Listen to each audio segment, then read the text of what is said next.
많이 도와주시고요. 청년 말씀 사진회가 8월 22일부터 24일까지 있고 24일날 끝난 다음에부터 저희가 MT를 갑니다. 그래서 기도해 주시고, 작년 말씀 사경회는 아직 강사는 정해지지 않은데 좋은 분 모시려고 해요. 그래서 기도해 주시고 좋은 강사님 모셔서 말씀 듣고 은혜 받을 수 있도록, 그래서 저녁 시간에 계속 하는 거거든요. 수목금 직장 다니시는 분들도 같이 은혜 받고 회복할 수 있는 귀한 시간 되면 좋겠습니다. 비전빌더 비전센터 겨울 단기 선교회 기도해 주시고요. 부부 특별이벤트 위한 자녀 돌보기 신청서는 적어주시면 꼭 이 여름 기간 아니어도 그냥 항상 두면 이때 좀 누가 어딘 봐주시면 좋겠습니다. 그러면 그때 같이 품앗이로 봐주고 할 수 있도록 하겠습니다. 그리고 네 번째 광고는요. 네, 그냥 넘겨주시면 돼요. 네 번째. 이거 말고 있는데 또 네네. 8월 한 달간 금요철과 제자반 알파 코스 방학합니다. 저희가 지금 일정 보시면 아시겠지만 수목금에 전부 다 걸려있고요. 또 화요일날은 제가 외부에 나갔다 와야 될, 우리 박 전사님이랑 집회도 가야 될 일이 있어서 제자반이랑 진행이 안 될 것 같아요. 작년 여자 제자반만 14일날까지 방학하고 그 다음 주부터 개강을 해서 9월 정도에 마무리를 하도록 이제 하려고 하니까 그렇게 알아주시고, 이 기간 동안에 제자반 멈추신 분들은 성경 읽고 또 개인 묵상 경건하시는 일에 애쓰셔서 신앙 이렇게 잃어버리지 않도록 잘 주의해 주시면 좋겠습니다. 그리고 다섯 번째 광고가 또 있죠. 설거지 당번 참조해 주시고요. 우리 오늘 하나님 우리에게 주시는 말씀 마태복음 11장 2절부터 19절까지 함께 보시겠습니다. 마태복음 11장 2절부터 19절까지.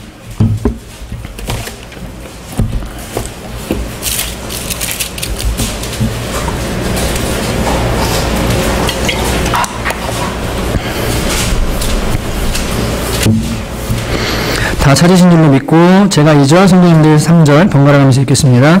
요한이 옥에서 그리스도께서 하신 일을 듣고 제자들을 보내어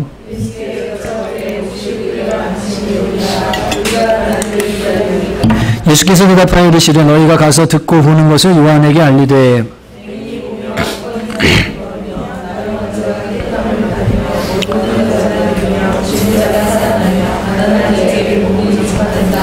누구든지 나로 말미암아 실족하지 아니하는 자는 복이 있도다 하시니라.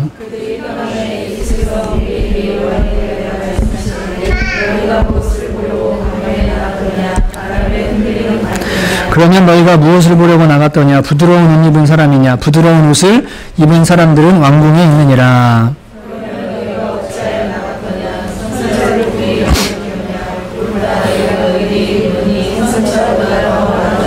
기록된 바 보라 내가 내 사자를 내 앞에 보내노니 그가 내 길을 내 앞에 준비하리라 하신 것이 이 사람에 대한 말씀이니라.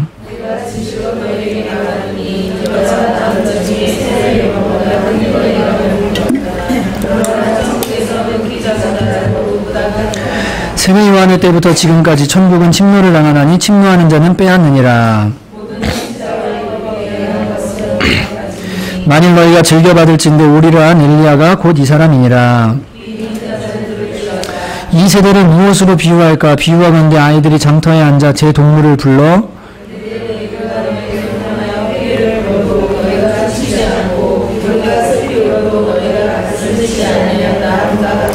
요한이 와서 먹지도 않고 마시지도 아니하며 그들이 말하기를 귀신이 들렸다 하더니 인자는 와서 먹고 마시며 말하기를 보라 먹기를 탐하고 포도주를 즐기는 사람이요 세리와 죄인의 친구로다 하니 지혜는 그 행한 일로 인하여 옳다함을 얻느니라. 아멘.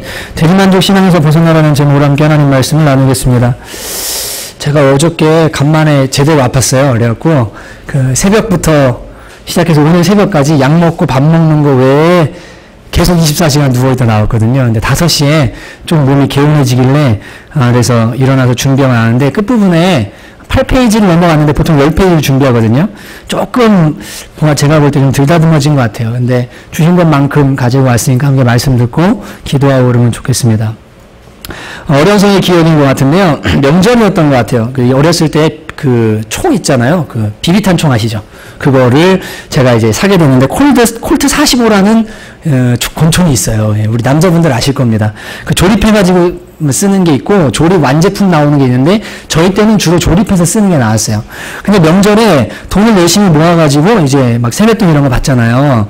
그래서 그 총을 사러 이제 갔습니다. 가가지고 원하던 장난감을 사봤는데 조립을 하다 보니까 이게 불량품인 거예요. 근데 문제는 뜯기 전에 불량품인 걸 알았으면 모르겠는데 이제 다혈질이고 성격 급한 제가, 지금은 안 급해 보이지만 성격 급한 제가 사자마자 좋아서 막 뜯어가지고 막 조립을 하다 보니까 중간에 피스톨이 불량인 거를 발견을 한 겁니다.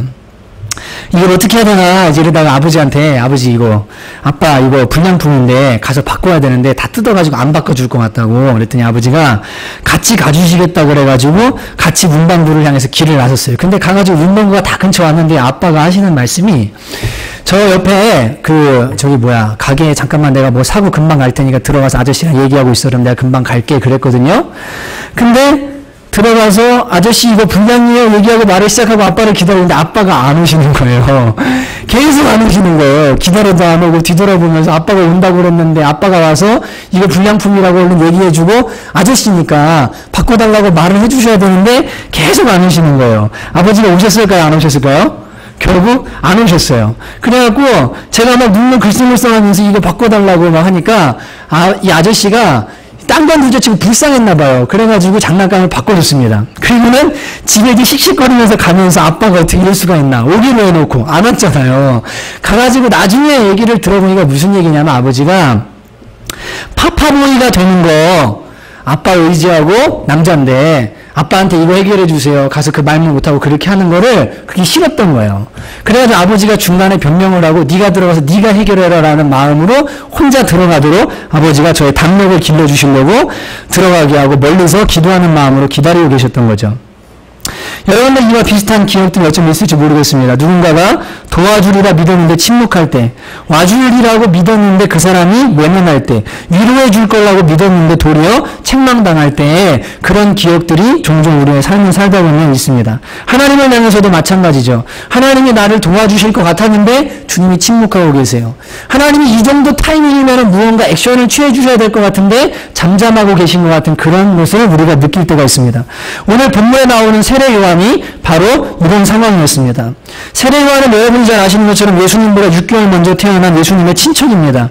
그는 엘리야가 먼저 와서 예수님의 길을 예비할 거다라고 했던 그 선지자거든요. 그 6개월 전에 태어나서 광야에서 메뚜기와 석청을 먹으면서 회개의 세례를 선포했던 사람이었습니다.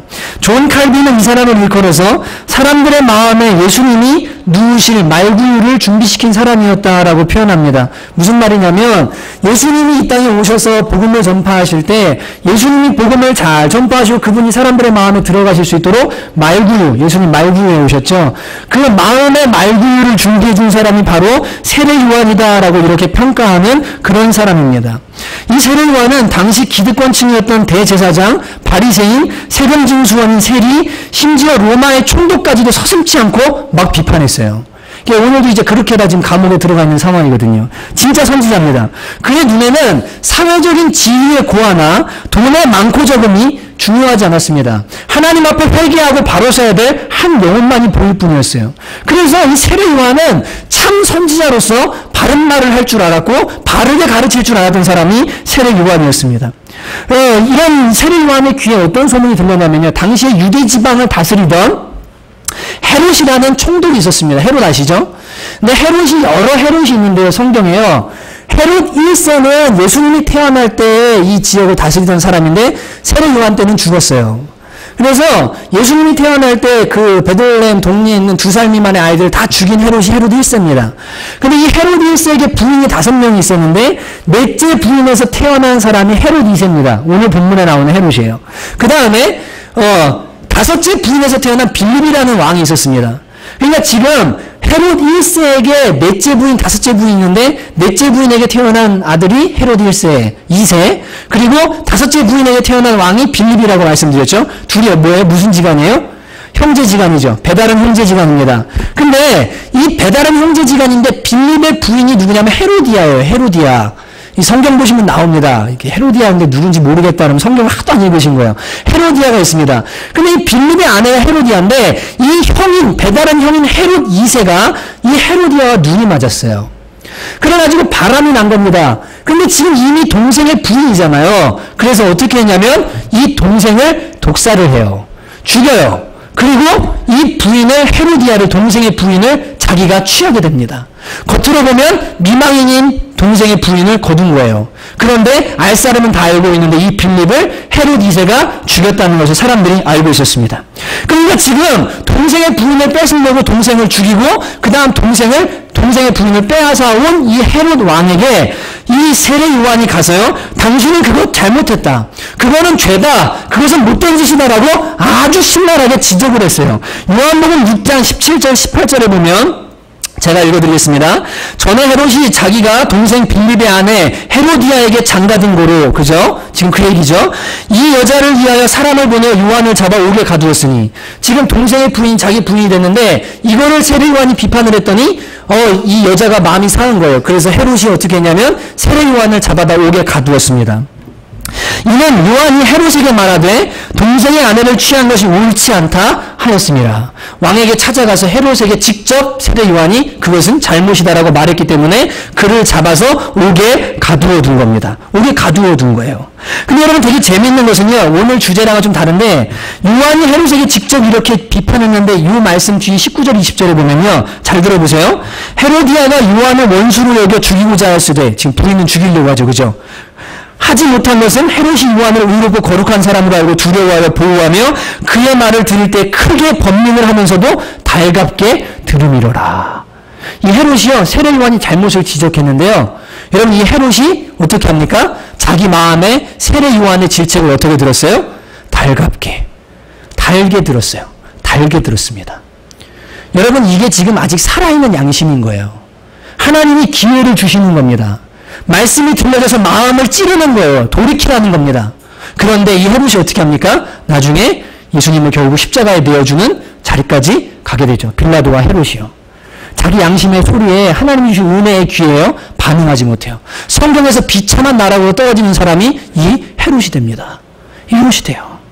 여러분 예수님은 우리 성도님들 잘 기억하셔야 되는데요, 하나님의 메시지가 들려서 내 마음에 아직 찔림이 있다, 이 주님이 아직 은혜를 주시려고 기회를 주시는 거예요.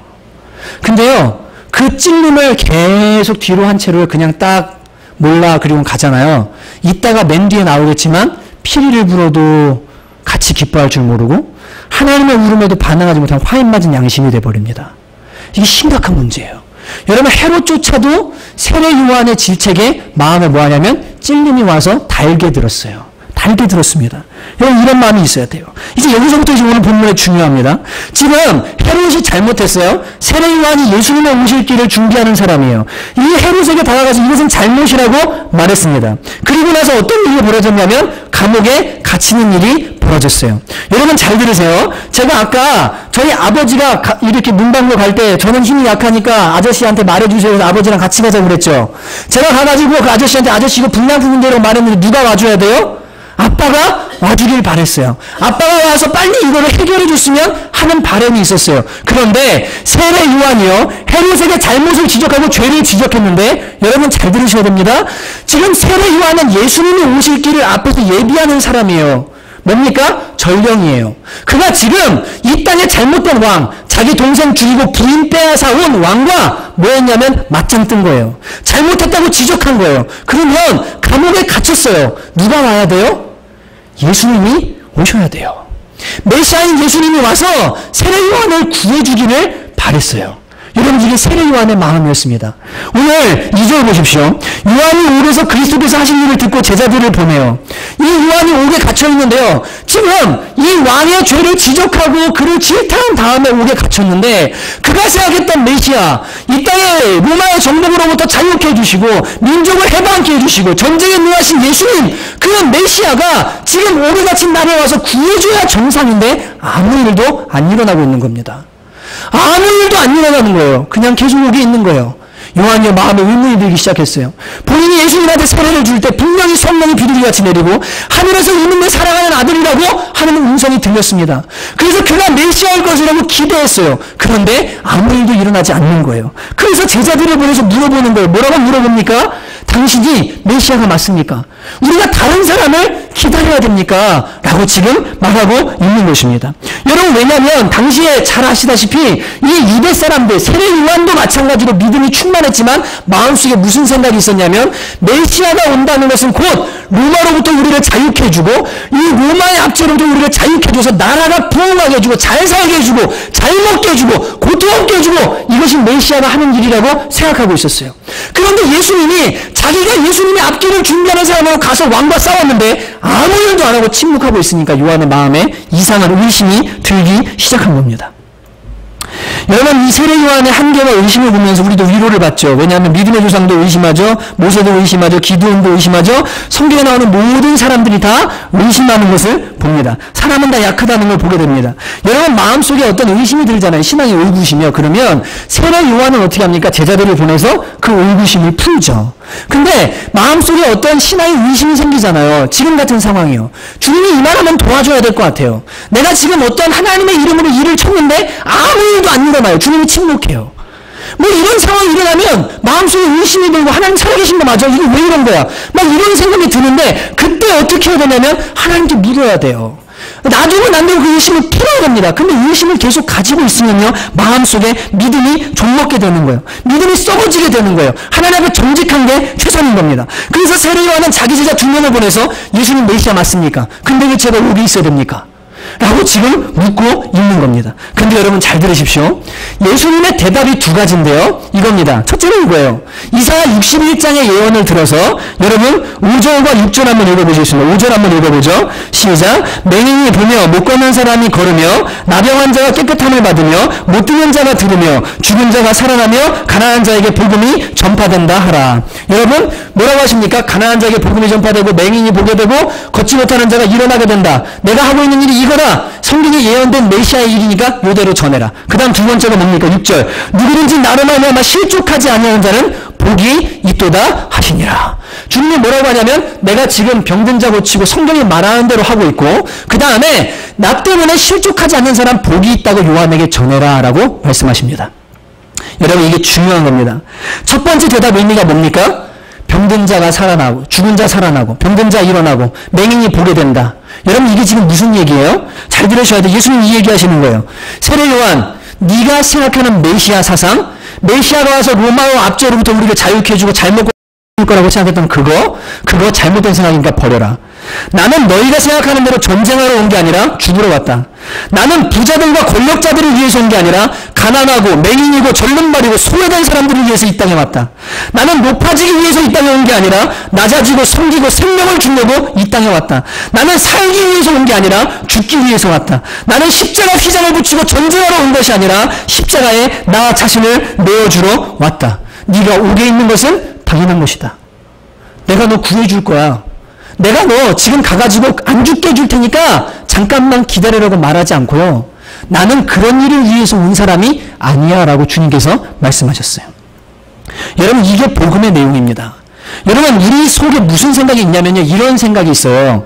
예수님을 믿잖아요. 그러면 이 유대주의 메시아 사상처럼 무조건 세상의 높은 자리에 오르게 되고요. 무조건 부자가 되고요. 무조건 잘 살게 되고요. 고통 없고요. 사람들이 볼 때 무언가 옥에 갇히는 듯한 어려운 일 이런 것들은 내 삶에 절대 안 일어나야 된다고 생각하는 잘못된 가치관이 많이 있다는 겁니다.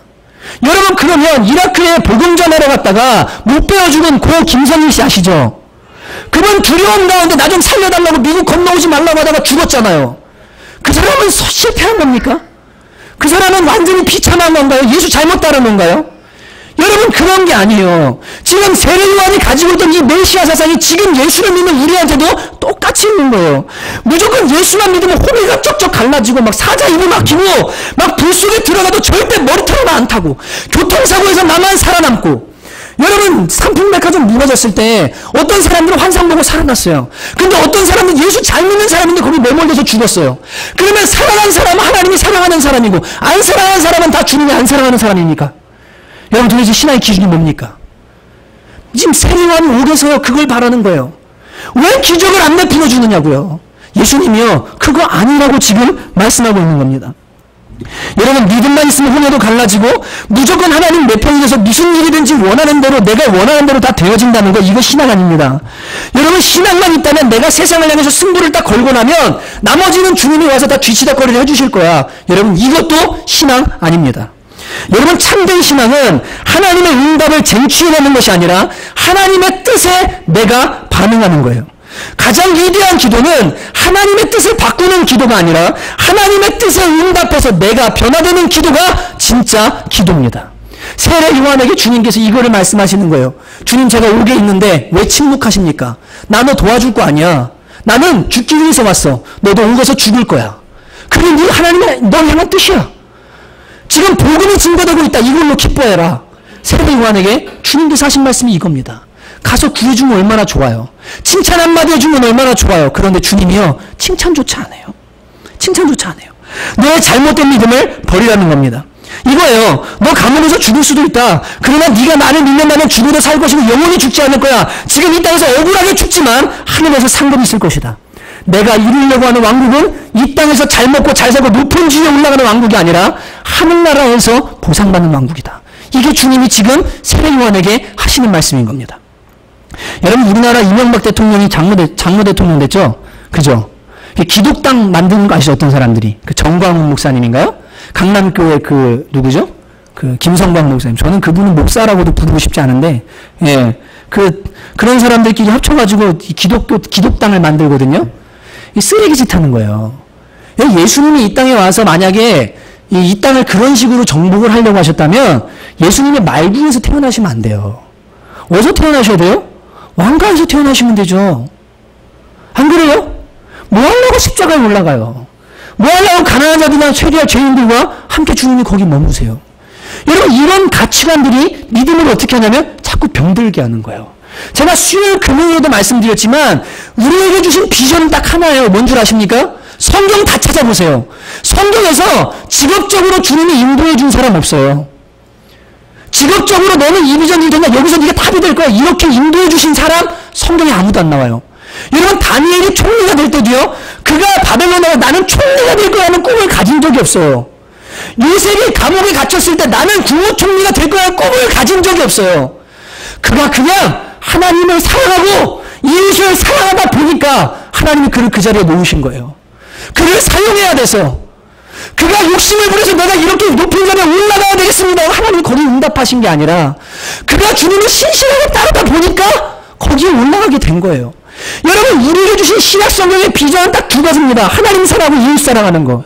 이거 외에는 주님이 주신 다른 명령이 없어요. 이거 하다 보니까 어느 날 보니까 주님이 너 더 좀 사랑해라. 더 일을 많이 줄 수도 있어요. 때로는 나를 선교지로 부를 수 있어요. 감옥으로 부를 수도 있어요. 우리가 가져야 될 비전은 뭡니까? 하나님 사랑하고 이웃 사랑하는 거. 이게 성경이 말하는 바예요. 그런데 이 잘못된 가치관이 자꾸만 들어오니까 어떻게 합니까? 무조건 성공해야 돼요. 옥에 갇히면 절대 안 돼요. 무조건 높은 자리에 올라가야 돼요. 안 그러면 하나님이 안 도와주는 거예요. 하나님 왜 침묵하느냐고.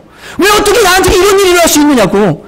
여러분, 이게 지금 심각한 겁니다. 그래서 주님이 두 번째 세례 요한한테 뭐라고 하십니까?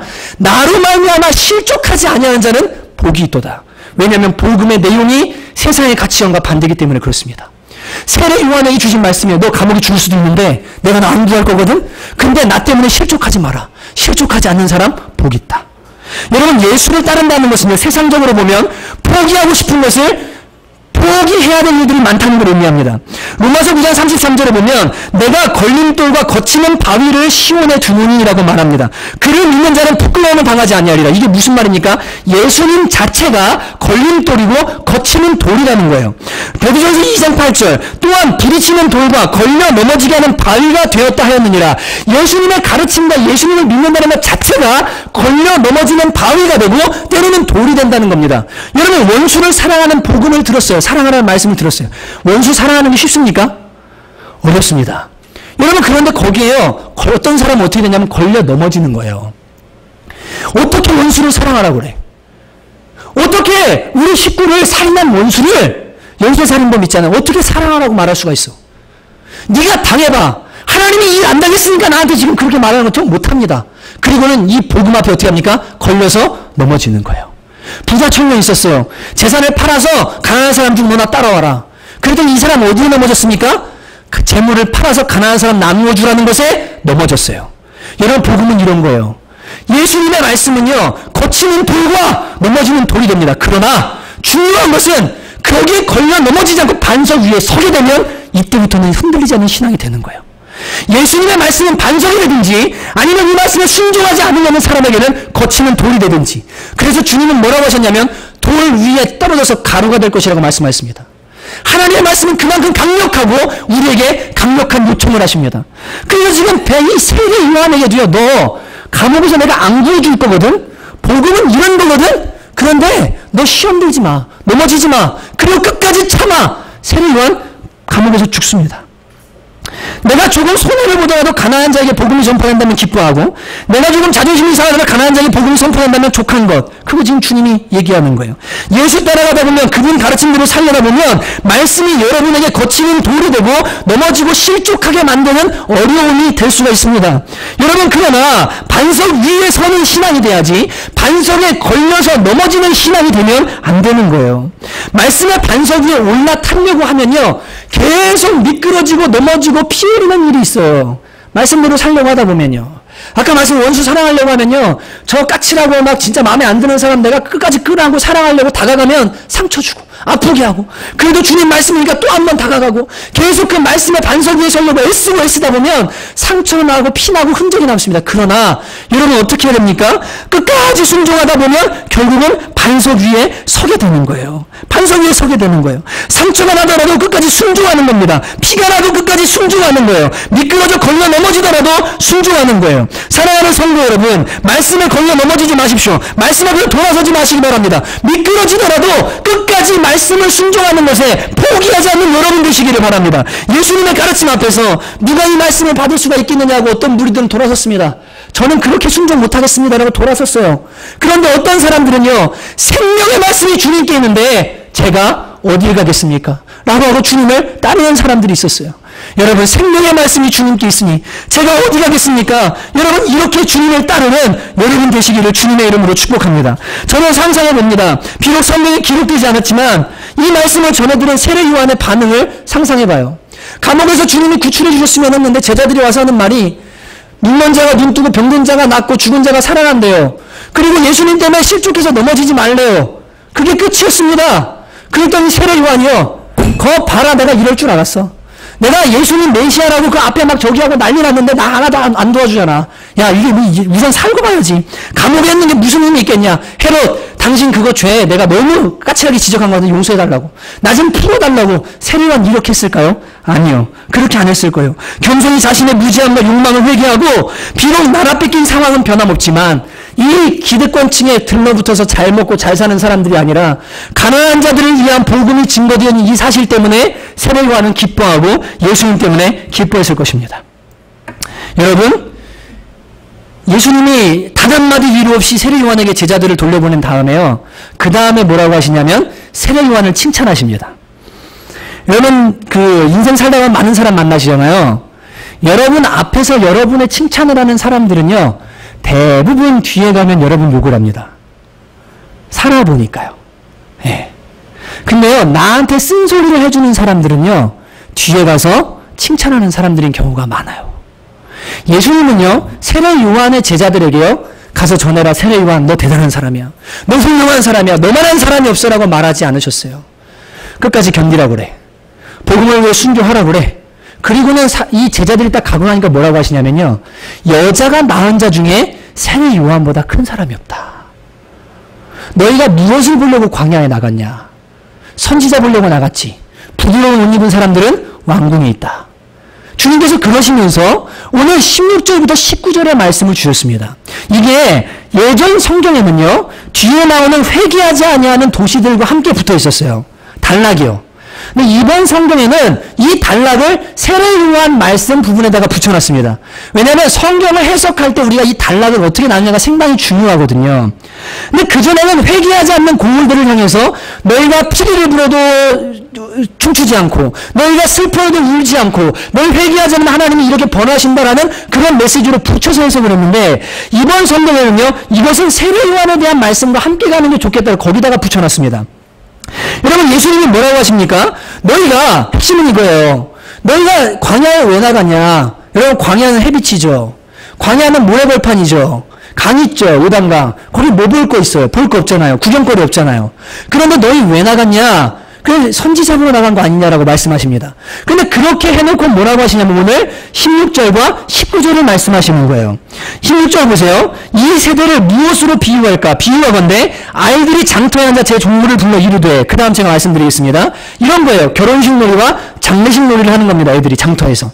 애들이 친구들을 불러서 이렇게 말합니다. 동물을 불러서 야, 우리 결혼식 놀이 할까? 내가 피를 불 테니까 니네들 결혼식에 춤추는 것처럼 춤춰. 그리고 우리 결혼식 놀이 하자. 그리고 피리를 막 부는데 아무런 반응이 없는 거예요. 야, 그럼 우리 장례식 놀이 할까? 우리나라도 사람을 사서 읍을 하죠, 그죠? 곡을 합니다. 아이고 아이고 하는 것처럼 이 당시에도 유대에서 장례식 때 그랬거든요. 야, 우리 곡하는 놀이 하자. 그래서 곡을 시작하는데 아무도 곡하는 사람이 없는 거예요. 주님이 이 세대를 나눠서 뭐라고 하냐면 이 아이들과 똑같다. 피리를 불어도 춤출 줄 모르고 슬퍼하자고 해도 슬퍼할 줄 모르는 세대가 바로 너희 세대다.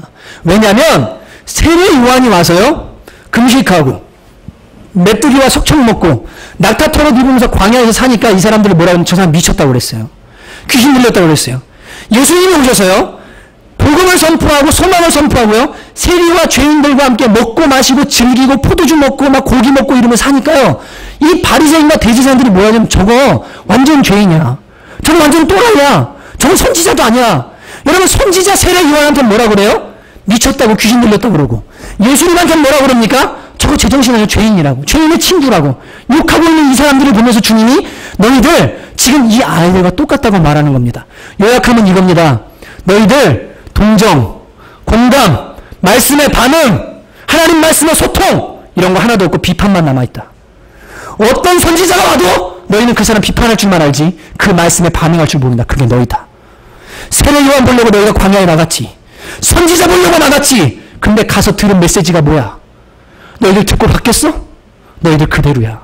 피를 흘려도 가만히 있고 눈물을 흘려도 가만히 있는 아이들과 똑같이 어떤 사람이 말씀을 전해도, 심지어 예수님이 내가 와서 말씀을 전해도 너희들은 변하지 않아.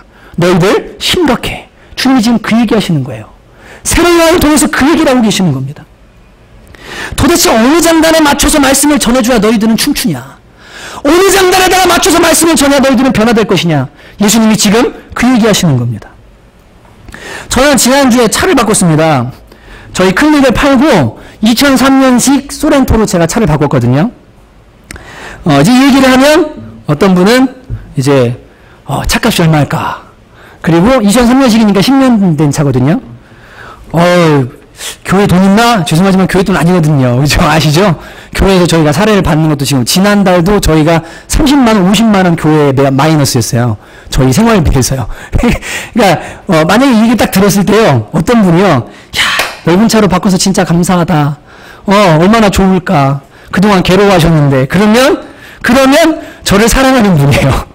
머릿속으로요, 돈 얼마 들어갈까? 여유 있나 본데? 이렇게 생각하잖아요. 그러면 저를 안 사랑하는 분이에요. 여담입니다, 여담. 왜냐면 제가 좀 이따가 제 얘기를 해드리려고 그래요. 배 회장님이란 분이 이 차를 사러 가는데 좋은 일 해주셨어요. 왜냐면 제가 차가 한 대 필요합니다. 저희가 홀어머니시잖아요. 클릭을 타고는 저희 그 허리 아프신 어머님조차 애들 2명이랑 모시고 어딜 가지를 못해요. 그리고 청년들이랑 제자반이랑 어디를 가려고 해도 그 클릭 가지고서 아시다시피 뒤에 유모차나 실으면 짐이 끝나거든요. 어디를 움직이지 못해요. 그래서 저희가 계속 그런 것 때문에 차를 어떻게 할까. 근데 작년에 저희가 차를 바꿀 때도 아내가 큰 차로 가자고 그랬어요. 한승희 집사님 500만 원 헌금하셨잖아요. 그 인천에 계시는 그 집사님, 우리 교회 안 나오시지만. 근데 그랬을 때 500만 원을 하고 큰 차로 갈까? 그런 생각을 하다가 성도들 괜히 신차 이런 거 하고 그러면 그럴까봐 우리 말자 그랬는데, 올해는 하나님이 제 마음에 어떤 마음 주셨냐면, 너도 사람이야. 그냥 넌 네 인생 살아. 뭐 이 사람 저 사람 눈치 보고 그렇게 할 거 없어. 그냥 네 인생 살아라 하는 분명히 그 마음을 주셨어요. 왜냐하면 여러분 잘 들으셔야 됩니다. 좀 이따 대리만족에 대해 얘기하겠지만, 여러분과 저는 다 제사장입니까? 아닙니까? 제사장 맞죠? 만인 제사장이라면서요. 저는 종교의 영역으로 부름받은 제사장이고 여러분은 직장의 영역으로 부름받은 제사장이라면서요. 맞죠?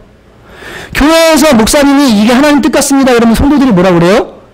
자기만 하나님 뜻인가? 나도 제사장인데. 그죠? 예, 제사장 맞죠? 근데 잘 들으세요. 왜 말씀대로 에서는 다 같은 제사장이라고 생각 안 합니까? 목회자만 말씀대로 살아야 되고 성도는 내 욕심대로 다 살면 괜찮은 겁니까? 이게 문제인 거예요. 이게 문제인 거예요. 세례요한을 보면서요, 이 사람들이요, 저 사람 메뚜기 석청 먹고 살아. 오늘 제 얘기하려고 이 설교 준비한 거 아니거든요?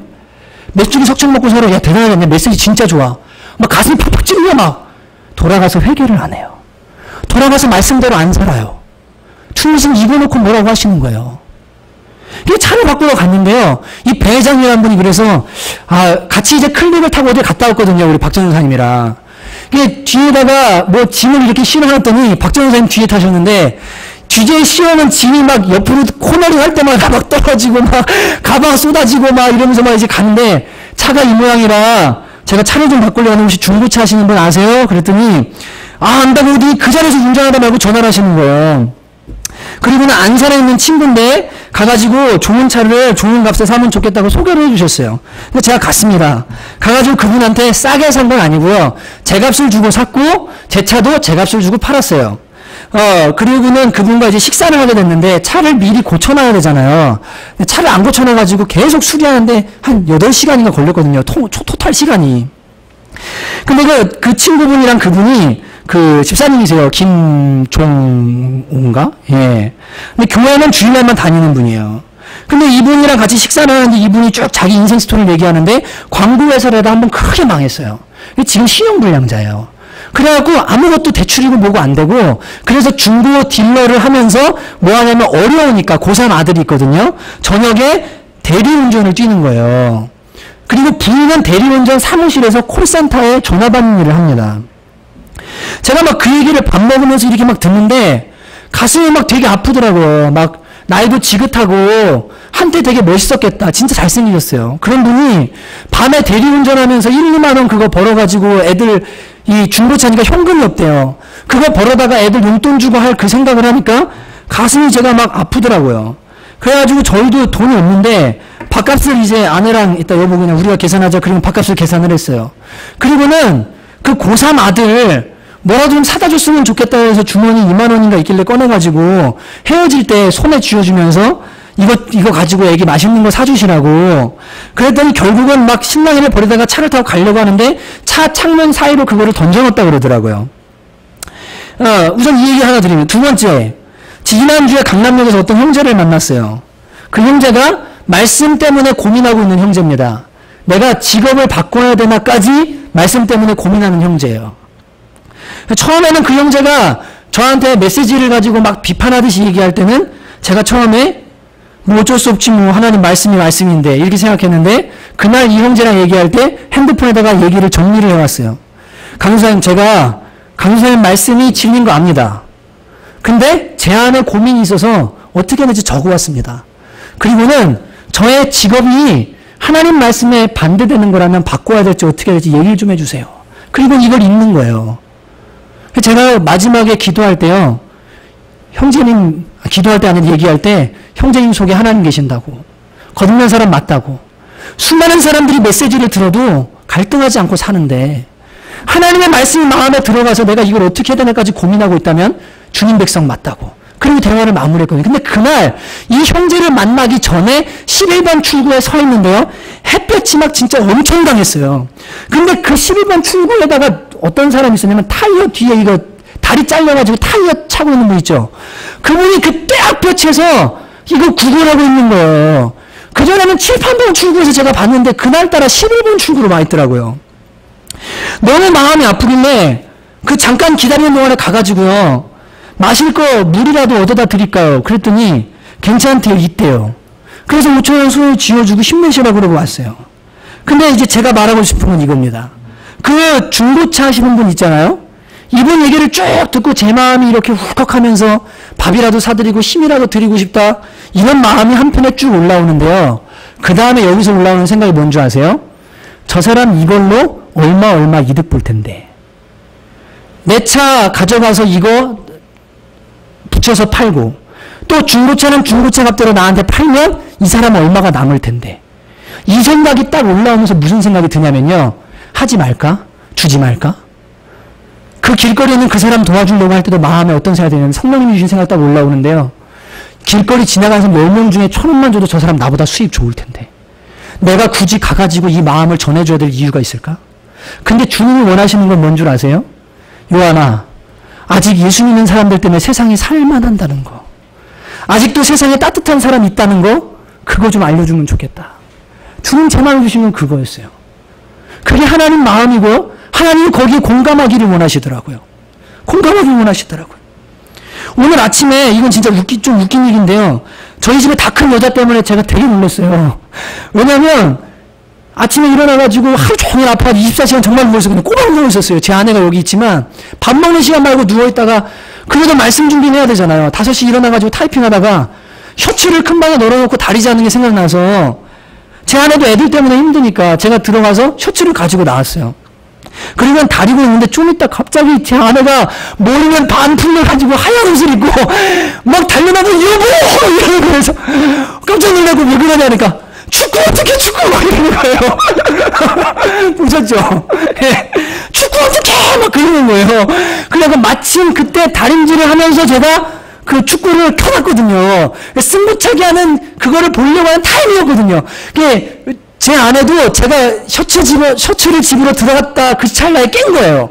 그래가지고 잠결에 깼는데 보니까 축구가 끝날 시간인 거죠. 그래 본인도 이제 틀은 거예요. 그리고는 승부차기 하는 걸 보고 나와가 저한테 막 소리를 지르면서 어떻게 하나 그러는 거예요. 조용히 하라고. 그리고는 앉아가지고 승부차기 끝날 때까지 봤어요.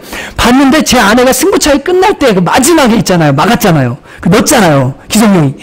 심장 터질 것 같다가 막 저를 붙잡고 막 혈관이 터질 것처럼 막 그러는데 제가 그거 보면서 뭘 느꼈냐면요. 저 여자가 한국 사람이 맞구나. 한국 사람 맞구나. 그러면서 말씀을 준비하던 중이기 때문에 무슨 생각했는지 아세요? 독도 문제로 땅이 빼앗기면 화납니다. 교회가 이단한테 빼앗겨도요.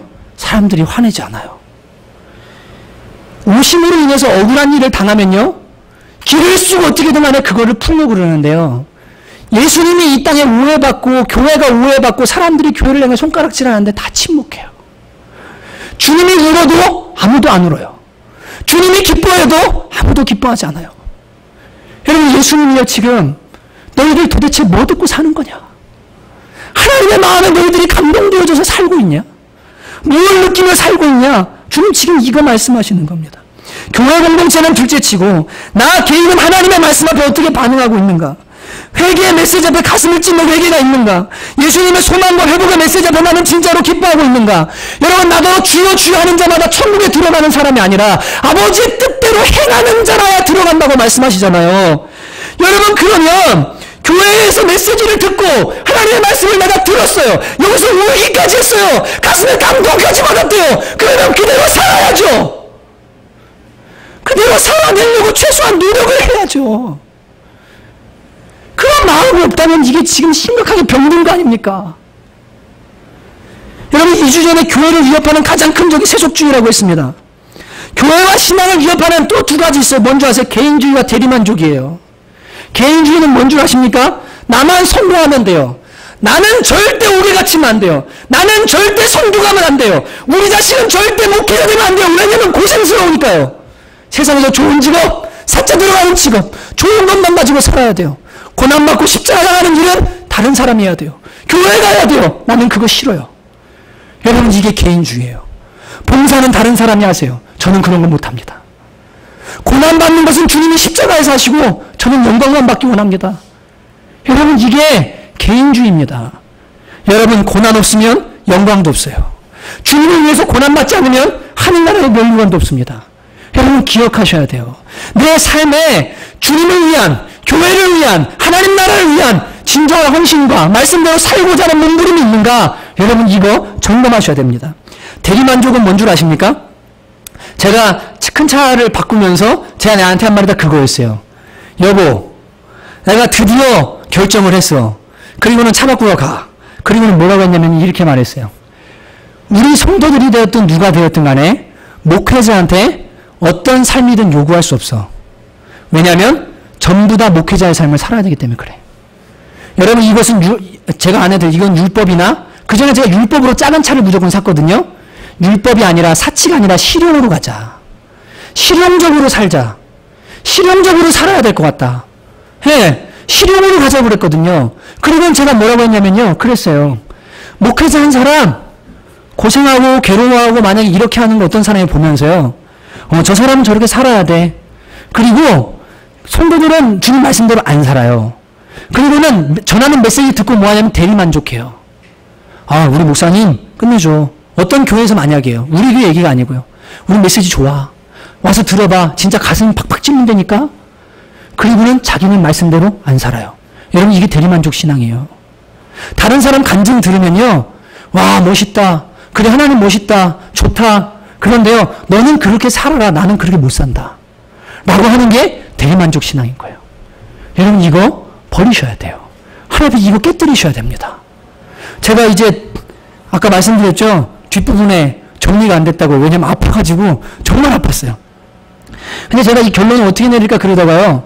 그냥 아침에 딱 든 생각은 그거였어요. 저의 부끄러운 고백인데 저희 처제가 있잖아요. 처제가 이제 남자를 만나서 결혼해야 될 시기가 됐잖아요. 근데 제가 이렇게 결혼해야 될 남자를 만났으면 하는 바람이 있는데 그 이제 어떤 얘기를 장모님이나 장인어른이 이제 해주십니다. 뭐 이번에 손보려고 하는데 그 사람 가정은 부모님 다 살아계시고 건강하고 집안도 좋고 학벌도 좋대. 그러면 제 마음에 딱 첫 번째로 드는 생각이 뭐냐면 그치 우리 아버지는 이혼하셨는데 예 그리고 아버지는 돌아가셨어요. 예 그리고 제가 돈을 버는 일을 하는 것도 아니에요. 근데 그쪽에 제 처제가 결혼할 남자가 집안도 좋고 학벌도 좋고 그리고 직장도 좋대요. 그런 얘기를 들으면 이제 저는 표현 안 하지만 사람이기 때문에 제 마음에 어떤 생각이 들까요? 비교하는 생각이 들겠죠. 그죠? 비교하는 생각이 드는 거예요. 근데 비교를 넘어서서 초기에 어떤 마음이 들었냐면 제 속에 정직한 고백으로요. 나랑 비슷하거나 나보다 못한 사람이 들어왔으면 좋겠다는 생각이 있더라고요. 왜냐하면 그런 좋은 사람이 들어와서 제가 꿀리거나 믿지거나 이런 게 싫은 거예요. 근데 그 이면으로 깊이 들어가 보니까 뭐가 있었냐면요.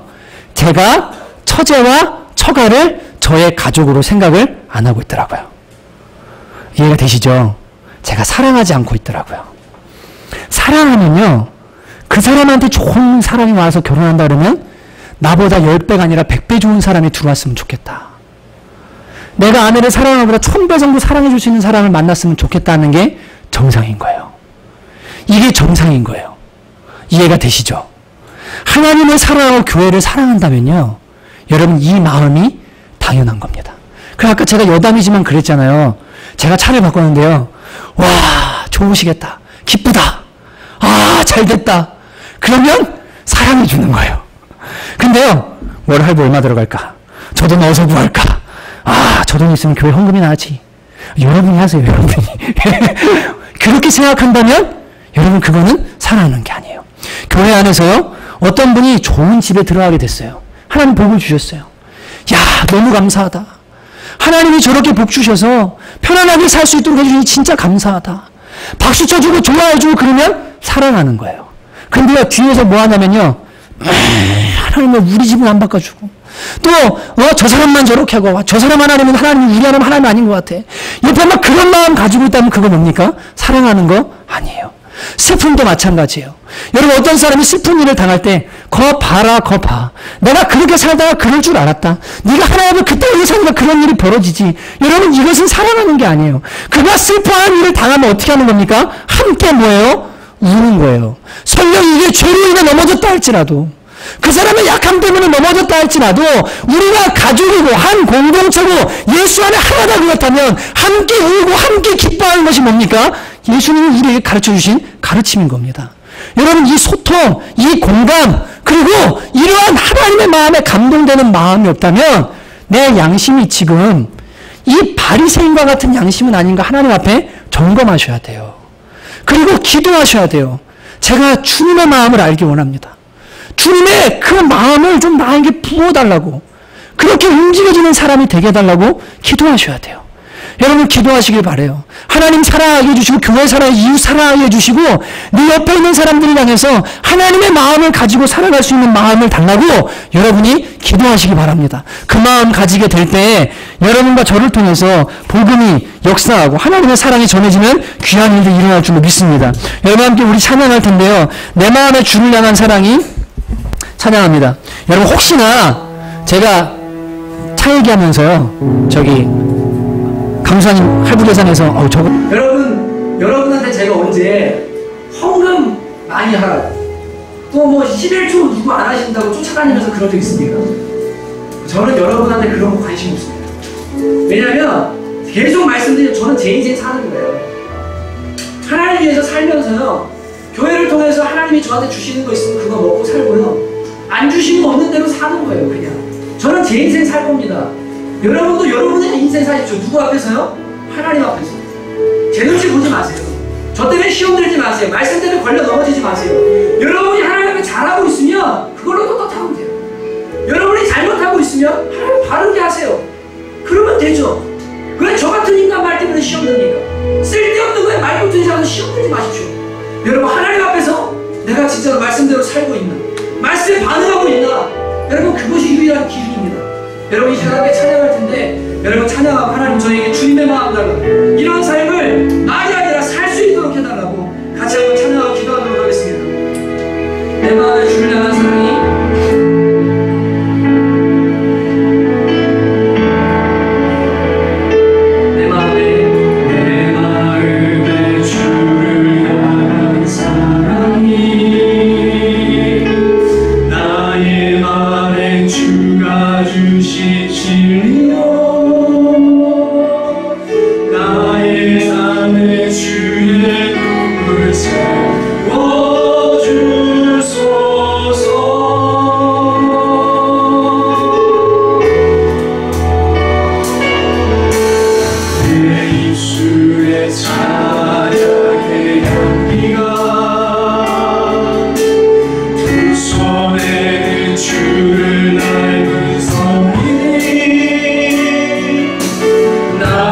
삶의 주의 음성 나게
저희는 예배 시간에 찬양하고 좋은 메시지 정도 듣고 고개 한번 끄덕여주고 아멘 한번 하고 뒤에 돌아가서 자기 마음대로 사는 사람 아닙니다. 설령 이 자리에서 졸았다 할지라도 한 번 들은 외마디 주님의 외침이라면 그거 기억하고 일주일 동안 사는 거예요. 피리를 불어도 울 줄 모르고 춤을 춰도 춤출 줄 모르고 슬퍼해도 함께 울 줄 모르는 화인 맞은 양심과 같은 시대가 지금 저와 여러분의 시대입니다. 하나님, 제가 입으로는 주님을 사랑한다고 하지만 하나님의 마음에는 관심이 없습니다. 내 주변에 있는 사람들을 향한 아버지 하나님의 마음에 관심이 없습니다. 교회를 향한 하나님의 마음에 관심이 없습니다. 오직 나밖에 모릅니다. 하나님, 나를 불쌍히 여겨주소서. 하나님, 저를 깨뜨려 주옵소서. 하나님, 저에게 변화를 주옵소서. 하나님, 정말로 변하길 원합니다. 오로지 비판만 남아있고 하나님의 말씀에는 반응할 줄 모르는 이 잘못된 마음을 주님 고쳐주옵소서. 여러분, 시간 같이 한번 주님께 그런 은혜를 달라고 함께 기도하도록 하겠습니다. 하나님 아버지, 그렇습니다. 하나님 아버지, 이 시대가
제가 세례 요한이라면, 메시아의 오실 길을 예비하는 선지자라면, 예수님이 오셔서 왕이 되시면 나는 국가의 선지자가 되겠죠.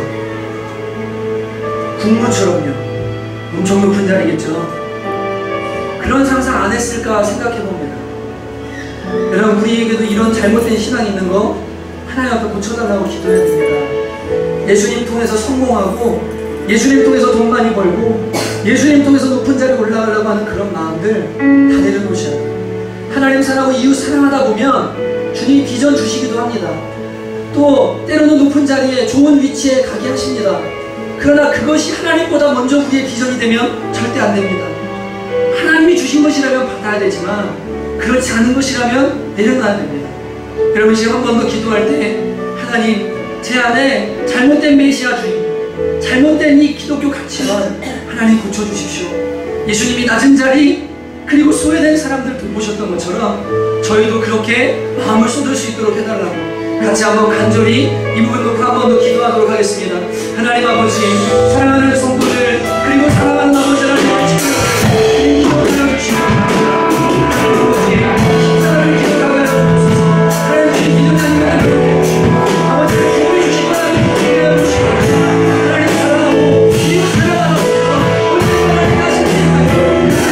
언제나 하나님 내 마음과 하나님 사랑하고 이웃 사랑하고 그러한 사람들로 구원하여 도와주시고 하나님 사랑하고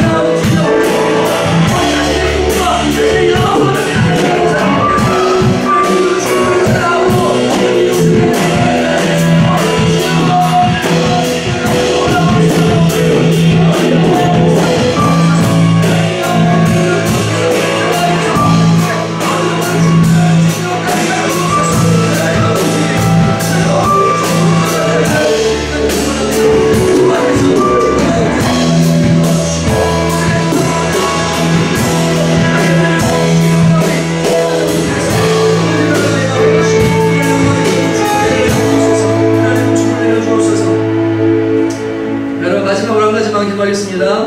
공감할 수 있는 은혜를 달라고 기도하십시오. 부부간에 왜 문제가 일어납니까? 서로 다른 사람의 아픔을 못 느껴서 그래요. 부부 사이에 그 부부간의 양심에 화인이 맞아가지고요, 아내가 그렇게 괴로워하고 힘들어하는데 못 느끼는 거예요. 하나님도 막 울고 계시고, 남편이 그렇게 힘들어하는데 그 남편 마음을 느끼지를 못하는 거예요. 왜냐하면 이 사람 하나님 앞에 깨져본 적이 없거든요. 마음이 깨져서 부드러워져야 되는데 공감이 안 되는 걸요. 여러분, 이 시간에 마음에 매정한 마음, 그리고 악독한 마음, 그리고 막 이렇게 쌀쌀한 마음, 그리고 막 부부간에 혹은 자녀간에 가족간에 사람들한테 막 불친절한 마음, 이런 거 있는 분들은 하나님 앞에 공감할 수 있도록 내 마음을 좀 깨뜨려 달라고 여러분 기도하셔야 됩니다. 이거 없으면 절대로 살아갈 수 없어요. 여러분, 제가 한 번 더 기도할 때 하나님, 만약 제 안에 그 마음이 있다면 주님 제 마음을 깨뜨려 주시기 바랍니다. 주님 부드럽게 만들어 주시기 바랍니다. 마지막으로 한 번만 더 간절히 기도하도록 하겠습니다. 하나님 아버지, 사랑하는 성도들의 가족과 삶에 아버지 마음을 나가게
이런 기도해도 될 것 같은 분들만 오셔서 한 가지 더 기도하고 싶습니다.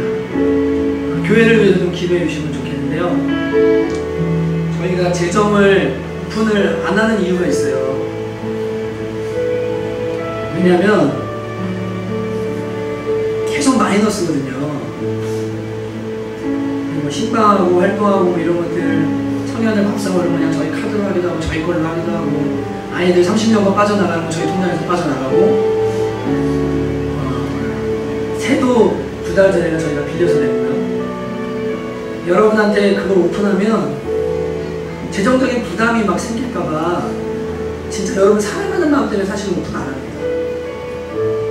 여러분한테 헌금 더 하라고 그런 요구인 것처럼 느낄까봐 지금 시기는 오픈할 시기가 아닌 것 같아서 더 안 하는 거예요. 저는 여러분이, 저는 부모의 마음이거든요. 목회자이기 때문에. 그런 돈 문제 때문에 힘들어하고 저기 하면서 신앙생활 잘 못하는 거 원치 않습니다. 그냥 주님 바라보고 주님 사랑하고 주님 안에서 잘 살았으면 좋겠어요. 때가 되면 주님이 채워주시겠죠.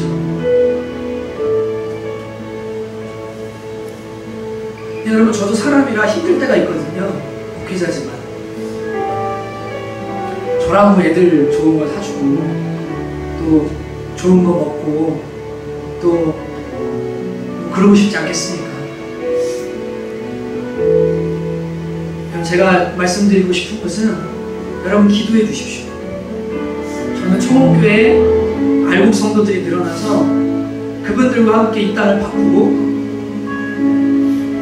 진짜 아름다운 일들을 하고 싶어요. 막 이 지역에 가난한 사람들 많이 돕고 싶고요. 공부 못하는 애들도 막 도와주고 싶고요. 진짜 그러고 싶어요. 그러려면 부흥돼야 됩니다. 남의 성도 뺏어보는 부흥 말고 여기서 예수님 만나는 사람들 늘어나고 주님 진짜 사랑하는 사람들 생겨서 같이 열심히 다해서 뛰는 많은 사람들이 생겨야 됩니다. 여러분 기도해 주십시오. 저는 교회 재정이 어렵기 때문에 기도 요청하는 게 아니고요. 그러면 재정이 없어서 하나님 일을 못하는 게 마음이 아파요. 재정이 모자라서 지난달에 그 30만 원 아이들 가는 거 못 갔던 게 되게 마음이 아파요. 걔네들은 그거 안 가면 한 달 동안 못 살거든요. 그래서 저희 있는 건데 저희는 어떻게 살든 상관없어요. 하나님 일을 못하는 게 진짜 마음이 아파요. 우리 교회에 생활보호 대상자도 있습니다. 도와드리고 싶은데 재정이 없어서 못하는 게 안타까워요. 여러분 기도해 주십시오. 하나님 아버지 교회 부흥을 주십시오. 그리고 정말로 가난하고 눈 멀고 병들고 다리 절고 이런 사람들에게 복음이 전해질 수 있도록 하나님 그것에 움직여지는 사람들, 그 일을 위해서 고난받기를 자처하는 사람들, 하나님 세례 요한과 같이 감옥에서도 복음 때문에 기뻐할 수 있는 사람들, 그런 사람들이 우리 교회에 많아지도록 은혜를 내려주옵소서. 하나님 교회를 통해 영광을 받아 주옵소서. 여러분 이 시간 교회를 위해 한번 기도해 주시기 바랍니다. 우리 주여 한번으로 기도하도록 하겠습니다. 주여!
사랑하는 성도들 삶에 복 주시기 원합니다.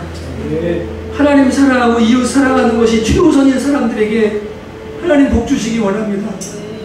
이들에게 돈 주시면 이들은 다른 거 안 합니다. 하나님 사랑하고 이웃 사랑하는 거 위해서 씁니다. 주님 복 주시기 원합니다. 여기에 그런 소원 가진 사람이 있다면 하나님 이 시간 기름을 부어 주옵소서. 그런 마음의 비전이 있는 사람이 있다면 하나님 이 시간 성령으로 기름 부어 주옵소서. 돈 벌 수 있는 재능을 주옵소서. 물질을 붙여 주옵소서. 하나님의 바른 중심이 있다면 하나님 이들에게 복 내려 주옵소서. 하나님 아버지 정교회를 불쌍히 여겨주시기 원합니다.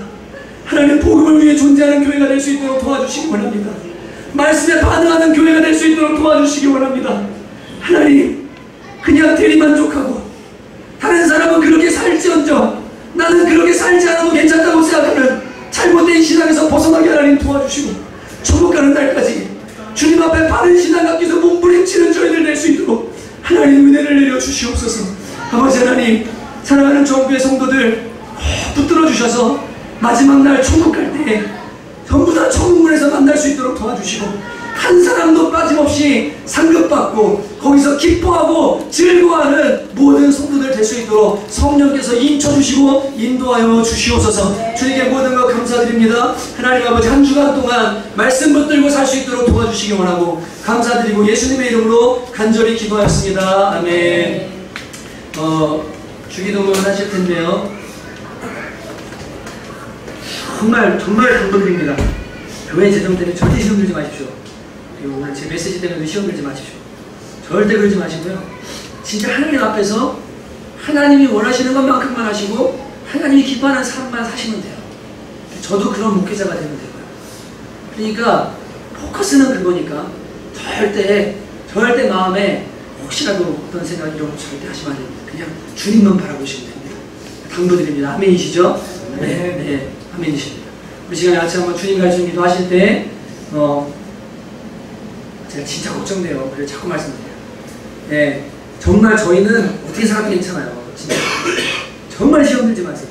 그러니까 주님만 잘 섬기십시오. 부탁드립니다. 정말 부탁드립니다. 우리 주님 가르쳐주기도 하실 때 우리 정말 한마디 한마디 내 삶에 이루어질 수 있도록 같이 한번 기도하도록 합니다.